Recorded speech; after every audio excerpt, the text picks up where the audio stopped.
morning, everybody. Mike Vaki, Princetontrader.com here for NTMarkets.com with your Wednesday morning pre-market webcast.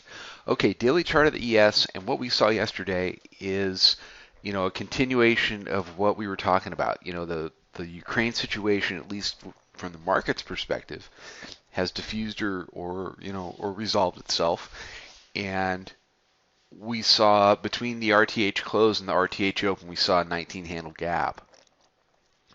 The intraday range was about 11 handles, so nothing really outrageous.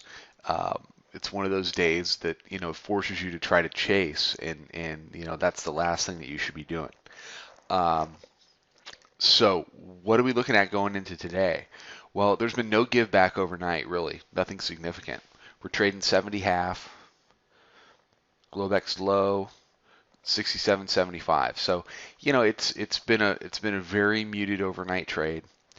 And now, we've got the upper band there sitting there at 1891.23, and I think that's going to be the next thing that we touch. I think we see the upper band before we see the middle band. And then that middle band is going to start to rise rapidly as a function of shedding this whole pullback and starting to shed these lower levels. So over time, we're going to see price reach that area, and when we hit middle band, that's going to be high noon, and the market's going to have to decide what it wants to do. If we bounce off middle band at that point, then I really do see prices above 1900, in the 1900 and 1925 range fairly quickly. Absent some kind of negative news, but the bottom line is this: the bears have had plenty of chances here. They have had, when the last two new highs were made, there were stiff rejections, but they were rejections that they could not follow through on. And we ended up with matching lows down at 1832 between the Monday lows and the Thursday lows. Then we got the news that we needed out of Ukraine, and we blew back through and made new highs. That was the key yesterday. We needed to make those new highs. If the bulls had not made new highs, then it really starts to set up 66 as a ceiling, but that didn't happen.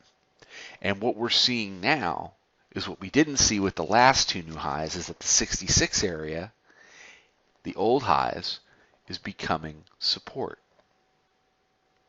So it's starting to play out the way it's supposed to play out if you're going to see persistent strength. So right now I am looking for a little bit of a pullback, probably to test the 66 area, at best to test 60, and then a slow grind up into the jobs report on Friday. Jobs report is going to be everything. And the way they're talking about it now, we could pretty much gain 3 jobs, and they're going to say it's weather related, and probably going to go ahead and try to keep on going up. What I'll be looking for in the jobs report is, how are the revisions? If the revisions are negative, then all this weather related talk starts to lose credibility, because what you say is, well, it's weather related, the numbers are this, the numbers are that, and then if the revisions are positive, they can look back and say, well, this may be a lousy number, but look at the revisions. The revisions are positive, so the revisions off of this number are going to be positive. Remember, last month was not where they wanted it to be, so they're going to need some positive revisions. If there's negative revisions, then I think that's going to give the bears an opportunity to come in and take another crack at things. But that's Friday. For today, you need to watch the 66 level for support, and if we do that, you have to take out of your mind how much how far we've come. This is an exercise that you've had to do all through 2013. Don't worry about where we were 2 days ago. It doesn't matter. Because we were at 32 2 days ago and we're at 74 now, doesn't mean that we should go down. It means the market is strong, that the upper band is sitting in 1891, and we should likely, if 66 stays support, grind higher and go touch that level. So If we get more negative news out of the Ukraine, then we'll trade down.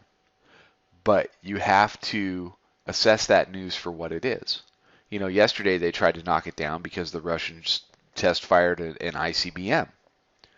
Well, they didn't just, wake up and say, let's go test fire an ICBM today. Okay? You're violating who knows how many treaties when you do that. So everybody was informed, it was scheduled. You have to schedule these things. And, what does the market do? Well, it sells off a little bit, but that's an opportunity to come in and buy the dip and have it go back up. Yeah, you have to be careful with Twitter. You really do. You have to be careful with the Twitter headlines. Okay, so everybody have a great day. I'll be back tomorrow morning with another webcast. Check us out on Twitter at Princetontrader. Check out the website. Come check out the chat room. And I will see you guys again tomorrow. Trade them well.